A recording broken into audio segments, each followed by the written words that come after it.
Okay, so have you ever felt that really weird, unsettling feeling? Like you're lonely, but you're actually surrounded by people. Oh, yeah. Or Totally. maybe you've been in a group, a team, a community, whatever, and you still felt like an outsider looking in. Mm-hmm. That disconnect. Or just seeing how easily differences online, face to face, didn't matter, can just, well, pull us apart, create these gaps where connection should be. It happens all the time. Today, we're diving into this really powerful message. And what's wild is it speaks directly to these feelings, even though it was written like thousands of years ago. Right. Ancient wisdom for modern problems. It's a deep dive into what it really means to connect, to belong, and maybe what it looks like to actually live a meaningful life today when things feel so fractured sometimes. Yeah, that's it, exactly. Hmm. We're going to unpack some really profound insights from Pastor Florin's sermon at Agape Community Church. Okay. It was the first in a new series on the biblical letters to the Corinthians. And you might think, Corinthians, ancient church stuff. Right. Like, what's the relevance? But, as we'll see, it's actually this foundational look at how we build real community. And maybe even more importantly, what it truly means to be an apprentice of Jesus. Ah, apprenticeship. So, like, actively learning and doing his way of life. Precisely. In our everyday, messy reality, not just theory. Okay. So our mission today is to explore how this, ancient wisdom gives us actual tools for our relationships, for finding community, and really stepping into that journey, apprenticing under Jesus. Yeah, let's dig in. All right. So Pastor Florin, he took us back to Corinth, and he didn't really sugarcoat it, did he? He said Paul told them their gatherings were doing more harm than good. Yeah, that's a strong statement, Yeah. especially for church gatherings. Right. It's shocking what was so fundamentally wrong. It wasn't just like a boring meeting, Oh, clearly. no, it was deep, Yeah. systemic. Paul says flat out there were divisions among them. Okay. And the sermon really zeroed in on how bad it was. People were bringing their own food, their own drink, to what was meant to be a shared meal, like having private suppers right there. Wait, so like potluck gone wrong? Way worse than potluck gone wrong. Yeah. It meant some people, the poorer members presumably, were left hungry, while others, the wealthier ones, had plenty, maybe even too much. Paul mentions some getting drunk. Whoa. Okay, so this wasn't just like bad planning. Not at all. Pastor Florin mentions some were from a higher social status, eating well, while others who had nothing were just humiliated. Exactly. That sounds less like a meal issue and more like outright contempt, a huge social divide smack in the middle of their worship. Precisely. It was this individualistic mindset. Yeah. My rights, my food, my status, totally overshadowing our community, our shared table. And that had real consequences, right? Pastor Florin mentioned something pretty heavy, Paul said. Yeah, really heavy.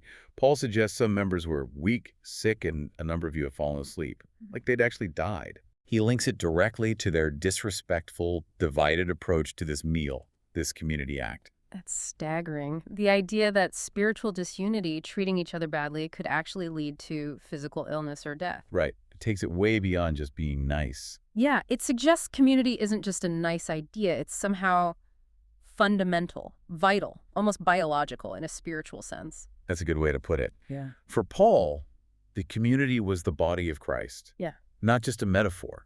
So when it was fractured by selfishness and contempt, It hurt the whole body, Yeah. physically, spiritually. yeah, it really hammers home that faith isn't just a me and Jesus thing. It's deeply communal. Our well-being is tied together. Okay, so faced with this massive problem, this deep division with like life and death stakes, Hmm. what was Paul's answer? What was the fix? Well, maybe surprisingly, his answer was discernment. Discernment. Okay, what does that mean here? Like figuring out who's right and wrong Not quite like that. He says if they were more discerning about themselves, they wouldn't face this judgment. about themselves. Okay. Yeah, self-awareness first. And he clarifies the judgment isn't like a courtroom sentence. It's more like a loving parent disciplining a child. Corrective, not just punishment. Exactly. For their own good, so they wouldn't be finally condemned with the world. It's meant to bring them back into health, back into right relationship. So what did Paul actually want them to do differently? What's the bottom line for these divided folks? It boils down to something really simple yet profound. He basically says, when you come together, do it together. Stay together. Okay. Don't focus on your differences. Focus on your unity. Eat together. Remember the huge significance, the cosmic reality of what you're doing. So see it as more than just food. See it as being the family of God. Yes. This practice, this shared meal, was something Jesus himself told his followers to keep doing. It's part of that apprenticeship, remembering and reenacting his way until he returns. That's a really powerful call for unity. Yeah. And it feels incredibly relevant now. Pastor Florin didn't just leave it in ancient Corinth, did he? He gave us 3 modern applications. He did, yeah. Really practical stuff. The first one really hits home for, I think, a lot of us today. This tension between individualism and community. Oh, absolutely. Okay. Our whole society screams, my rights, my freedom, me, me, me. Yeah. Individual achievement is king. Yeah. But the pastor reminded us, we're wired for community too. We need both.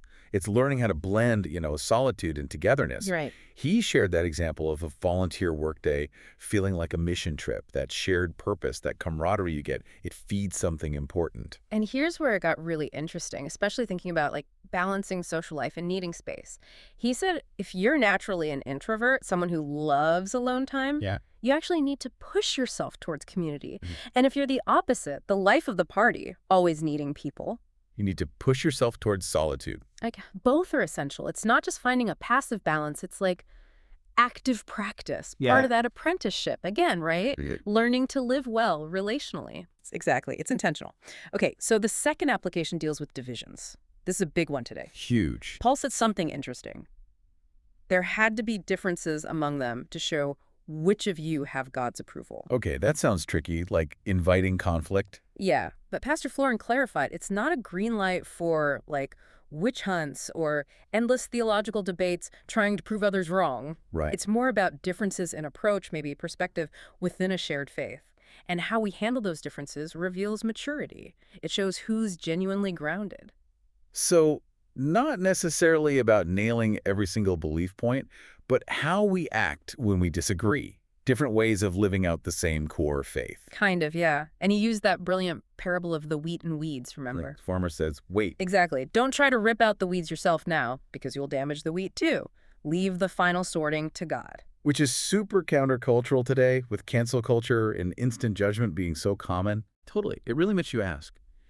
In a world so quick to label and divide, how can we approach differences with, wisdom and humility? Not just condemnation. How do we live that out? Which flows right into the third application. Yeah. Discernment. You mentioned it was Paul's solution earlier. How does it apply now, especially with these divisions? Right. So Paul keeps coming back to discernment, and the sermon really unpacked it as needing 2 key things: wisdom and humility. Okay. Wisdom and humility. It's not about judging others in the sense of condemning them. It's about seeing things clearly, seeing ourselves clearly first, then the situation, and then acting with grace. So clear sight, but gentle action. Yeah. That's a core part of being an apprentice of Jesus, isn't it? Learning to see like he saw and act like he acted. Discerning truth, yes, but always with love and humility, aiming for restoration. It's a mindset, a way of processing things. Okay, so this isn't just thinking nice thoughts, it's about action. Pastor Florin gave 3 really concrete things we can do, like starting today. Yeah, very practical. The first one really stuck with me, thinking back to that lonely in a crowd thing. Be inclusive. Yes, directly tackling that feeling. He described seeing new people walk into a church, or any gathering really, and how easy it is for the established groups to just ignore them. Happens all the time. You feel invisible. Totally. So his advice was simple, but game-changing. Our radar is up. Be aware. Actively look for people on the edges. What does that look like practically? Just say hello, introduce yourself, ask their name, make eye contact. He was really strong on this. No cliques of any kind. Wow, no cliques. That's a high bar. It is, but it's practical.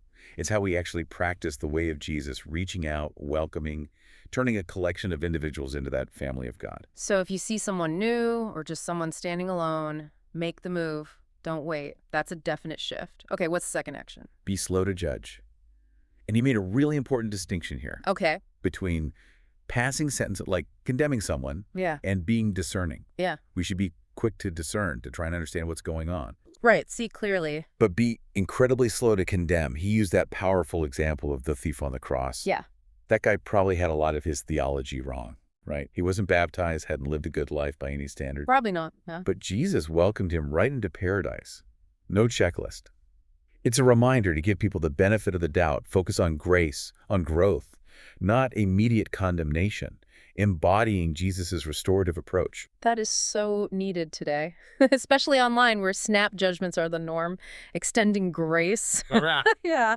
Okay, and the third action, maybe the most inward-focused one. Exactly. Be self-reflective. Take time to actually examine yourself, your motives, your actions, your relationship with God. How did Pastor Florin put it? And really simply, Yeah. are you and the Lord on speaking terms? Are you all talking?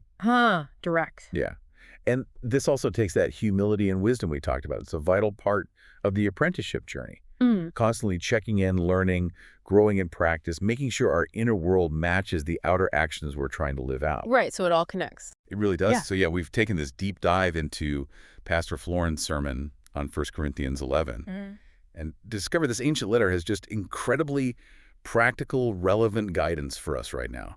It really is like a roadmap for living as God's family in this, often disconnected and divided world. Yeah, from tackling that individualism that pulls us apart to building real community, navigating the inevitable divisions with humility, and practicing an honest self-reflection. The call to apprentice under Jesus really means actively living these things out. It's about taking steps, maybe small ones at first, but actual steps, to engage more inclusively, judge less, reflect more. Moving from just hearing it to doing it, practicing the way. Exactly. Well, if this deep dive was helpful for you listening, we'd love it if you'd subscribe and maybe share it with a friend who might get something out of this conversation too. And hey, if you have anything specific you'd like prayer for, you can actually submit requests online at our website, agapechurch.life. Yeah, definitely do that. Our prayer team counts it an honor to pray specifically for you, for whatever it's going on. Also, check out our YouTube channel. It's still a bit of a work in progress, but hey, we're getting better every week. Posting some good stuff there that connects with these deep dives. Yeah, definitely improving. So until next time, maybe just consider this. What's one small step of discernment or inclusivity or self-reflection you could practice today or this week to really live out the way of Jesus in your own life?